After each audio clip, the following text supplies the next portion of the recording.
आइए हम उज्जैन सार समाचार के दूसरे संकलन के समाचार आपको प्रस्तुत कर। अब यहाँ पर आज गंगा दशमी और गंगा दशहरा पर्व था। रामघाट पर भारी भीड़ रही और अभी संध्या को भव्य भजन संध्या होगी। क्षिप्रा परिक्रमा यात्रा का समापन भी होगा और माँ क्षिप्रा को 351 फीट की चुनरी भेंट की हो गया। अब हो जाएगा, कोई दिक्कत नहीं है, होगा। अब दूसरी बात आती है कि हमारे यहाँ शहर में है ना नीलगंगा सरोवर है। आज नीलगंगा सरोवर में भी साधु संतों ने पूजा अर्चना की, स्नान किया और अब पेशवाई निकाली बेटी। अब यहाँ पर हम बड़े विचित्र बात करें। आज जैसे उज्जैन आत्महत्याओं की राजधानी तो है ही, वो राजधानी बनती। आज भी 2 लोगों ने आत्महत्या, एक युवती ने जहर का, उसकी मौत हो गई। एक अन्य शक में ना एक व्यक्ति ने आत्महत्या की। अब आत्महत्या हो ही रहे, अब क्या करें, उनको रुक नहीं सकती क्योंकि यहाँ जनता बहुत त्रस्त है। तो उनकी आर्थिक स्थिति बहुत कमज़ोर है, न जाने और भी अनेक कारण हैं जिनके कारण असंवेदनशीलता होती है और आदमी को कोई रास्ता नहीं मिलता है तो आत्महत्या पर कर लेता। ये भी स्थिति बड़ी गंभीर है। अब यहाँ पर है ना, आज हमें एक अभी सूचना और समाचार मिला कि इंदौर उज्जैन मेट्रो के लिए है ना 10,000 करोड़ की व्यवस्था करना पड़ेगी। ठीक है, करेंगे, कैसे भी होगा ना, आखिरकार मेट्रो से उज्जैन को जोड़ना तो है ही। अब यहाँ पर आज दोपहर को है ना सीएम उज्जैन आए और उन्होंने वहाँ पर स्पिरिचुअल वेलनेस सिटी समिट में वे भाग लिया। वहाँ पर क्या चर्चा हुई, कैसी चर्चा हुई, क्या क्या होगा। अरे भैया, आप पहले है ना स्पिरिचुअलिटी और वेलनेस के मूल तत्व को तो जान लो। यहाँ पर सब जो बोलेंगे, क्या क्या बोलेंगे, किस प्रकार का बोलेंगे, क्या होगा। अरे एक तो सच्चे अध्यात्म की जरूरत है शहर में। यदि सच्चे अध्यात्म होगा, सच्चे सामाजिकता आ गई, अच्छे शुभ संस्कार आ गए तो यही तो वेलनेस होंगे। परंतु ये आना नहीं है, बिल्कुल नहीं आना, क्योंकि हमें ना झूठे सिद्धांतों में डूबे हुए हैं, अंधविश्वास में डूबे हुए। ठीक है, अब वेलनेस है ना, वेलनेस आएगी, कुछ न कुछ तो रास्ता निकलेगा ही। अब यहाँ पर अभी एक समाचार आया कि 48 किलोमीटर के इंदौर उज्जैन नए 4 लेन के लिए 1,000 एकड़ भूमि अधिग्रहित की जाएगी। कर लो भैया, क्या दिक्कत है, आप 2,000 भी कर लो तो क्या दिक्कत। पर यहाँ पर एक सवाल होता है कि आखिरकार हम ये सड़क निर्माण में जो इतनी भूमियाँ अधिग्रहित कर रहे हैं ना, तो हमारी कृषि भूमियाँ समाप्त हो गई। कृषि क्षेत्र का रकबा कम होता जा रहा है, वन क्षेत्र का रकबा कम हो गया और अब कृषि क्षेत्र का रकबा भी कम हो गया, तो किसान परेशान होंगे, खाद्यान्न की समस्या आई है। और आखिरकार ये है ना, अब क्या किसान है ना कौन सी खेती करेंगे। अब तो लोग कहने लगे भैया अब तो मजबूर हो गए हैं, अब तो ज़मीन तो है ही नहीं, अब आकाशीय खेती करना पड़ेगी। देखते हैं क्या होता है क्या नहीं होता। कि अभी हम सब इस मामले में बड़ी गंभीरता से विचार कर रहे हैं। भाई विकास भी होना है, परंतु विकास नकारात्मक न होते हुए सकारात्मक होना चाहिए। अब यहाँ पर पीटीएस है ना पार्ट के पास में, जो वहाँ पर मधुमक्खियों ने हमला कर दिया, उसमें करीबन 24 लोग प्रभावित हुए, उसमें एक निरीक्षक की मौत हो गई और एक की हालत गंभीर हुई। तो आखिरकार ये लापरवाही कैसे हुई। पीटीएस क्षेत्र में यदि कहीं पर मधुमक्खी के छत्ते लगे हुए हैं तो उनको हटवाना चाहिए। ये तो वहाँ के प्रशासक की जवाबदारी है, वहाँ के जो अधिकृत अधिकारी है उनकी जवाबदारी है। किसी ने शायद इस प्रकार का ऐसा किया नहीं और यह हादसा हो गया। ये तो एक हादसा वैसे ही। अब यहाँ रामघाट पर है ना, आज गंगा दशहरा था और गंगा दशमी थी, इस कारण स्नान करने वाले भक्तों की बहुत भीड़ रही आते बिल्कुल ज़्यादा रहे। और यहाँ पर घाटों में है ना कंजिया भी थी और क्या फिसलन हो गई।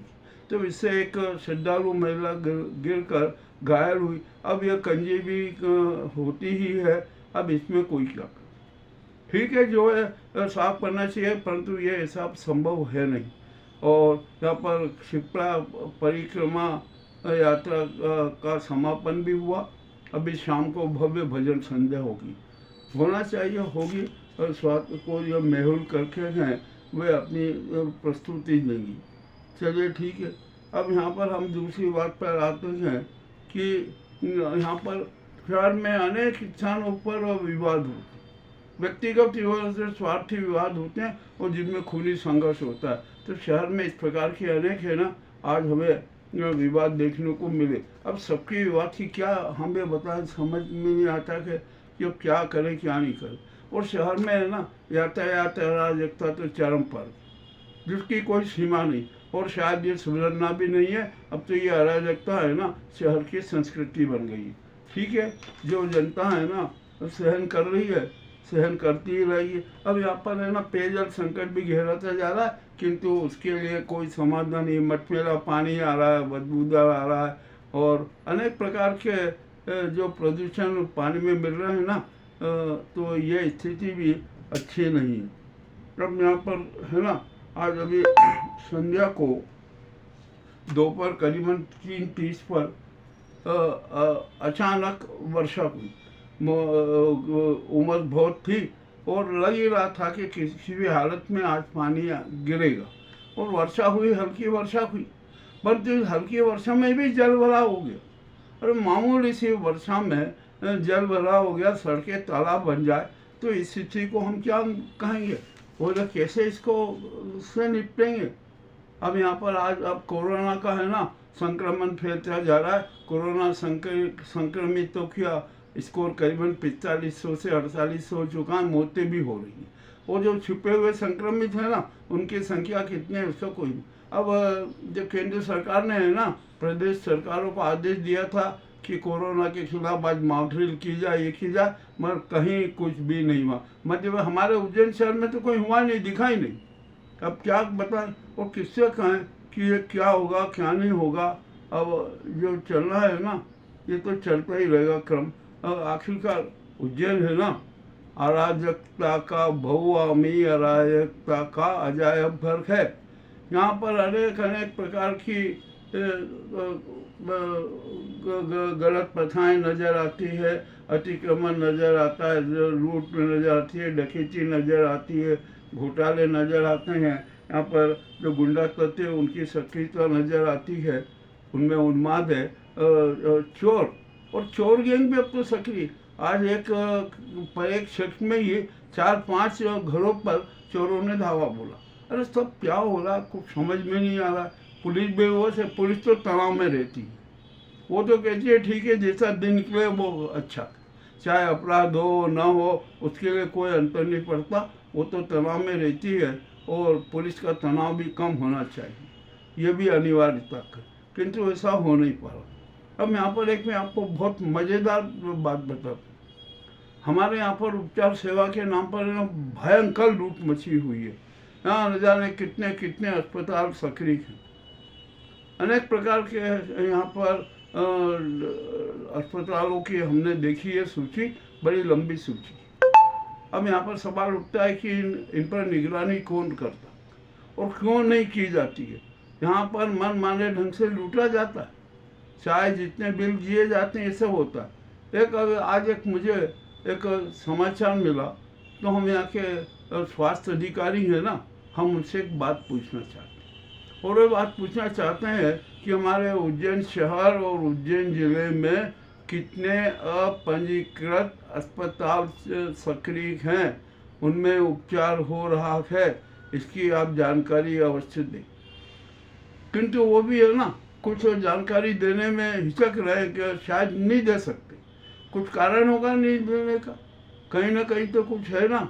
एक कायथा से 2 किलोमीटर दूर पर एक अस्पताल के सलक्ष अस्पताल, वहाँ पर बड़ी विचित्र स्थिति है। और वह अस्पताल पंजीकृत है क्या नहीं, सबसे पहले तो हमारे स्वास्थ्य अधिकारी ये बताएं। यदि पंजीकृत है तो उसका पंजी या नंबर वो ने सब बताएं, और यदि पंजीकृत नहीं है तो वो उपचार सेवाएं कैसे कर रहा है। कायथा से 2-3 किलोमीटर दूर है उसका जो स्थल है ना, और सुमरा खेड़ा के पास में है। आप उसको देखना चाहिए कि कहाँ है कहाँ नहीं है, किस प्रकार का ये, और यदि अपंजीकृत है तो उपचार सेवा कैसे दे रहा है। अनेक प्रकार के कैंप भी लगा रहा है। एक बार शायद जो सुलक्ष्य अस्पताल में स्वास्थ्य विभाग ने छापा मारा था, तो वहाँ पर उसके खिलाफ कार्रवाई करना थी, या पंजीकृत था तो कार्रवाई करना थी, कुछ नहीं किया आपने। वहाँ की जो कोई पैथोलॉजी लिखी उसका प्रकरण बना के आपने अपनी कर्तव्यों की तीसरी कर ली। अब मामला बड़ा रोचक है, मेरे पास में संपूर्ण विवरण है, मैं संपूर्ण विवरण का एक और वीडियो जरूर प्रस्तुत करूंगा, और ये मामला अति रोचक है। और हम तो मध्य प्रदेश के स्वास्थ्य मंत्री से सवाल करेंगे कि आखिरकार यह पंजीकृत अस्पताल कितने चल रहे हैं, कि शहरों में कितने शहरों में ऐसे अस्पताल है, और वहाँ पर किस प्रकार की लूट हो रही है, इसकी भी जांच होना जरूरी है। फिलहाल तो मैं भी सुलक्ष्य अस्पताल की बात कर रहा हूँ स्वास्थ्य अधिकारी से, वे ही बताएं कि यह अस्पताल की जांच आप कब करें, यह होगा कि नहीं, ये पंजीकृत है कि नहीं, ये पंजीकृत नहीं है ना, तो इसमें उपचार व्यवस्था कैसे की, इस पर आपने क्या कार्रवाई की, ये भी आपको बताना पड़ेगी। यदि आप नहीं बताते हैं तो बात दूसरी है, मगर बताना तो पड़ेगा, क्योंकि ये मुद्दा अब थीम न्यूज ने उठाया, और यहाँ पर इस जो खेल में क्या क्या हुआ इसका भी हमें संज्ञान। अब यहाँ पर मामला बहुत उलट पुलट होने वाला है। स्वास्थ्य अधिकारी है ना, बिल्कुल सतर्क हो जाए और सच्चाई के साथ सारा विवरण प्रस्तुत कर दे, ये हमारी बात है। तो वहाँ पर जो उस अस्पताल के संचालक डॉक्टर पाठक, कोई R.K. पाठक हैं, वो तो विदेशों से डिग्रियाँ लिए हुए हैं। अरे मामला बड़ी अच्छी, इतना जो विदेशों से डॉक्टरी की डिग्री लिए हुए आदमी को तो हमारी सरकार को है ना, सरकारी अस्पताल में सेवाएं देने के लिए लेना चाहिए, परंतु ऐसा कुछ भी नहीं है। मामला ये भी एक बड़ा दूसरा है, मामला संगीन है, इसके बारे में भी हम विवरण प्रस्तुत करेंगे। आज तो हम सब है ना, हमने उज्जैन के इतने जो समाचार आपके सामने प्रस्तुत किए हैं ना दूसरे संस्करण में, वो आपको कैसे लगे हमें अवश्य बताएं। बहुत बहुत धन्यवाद।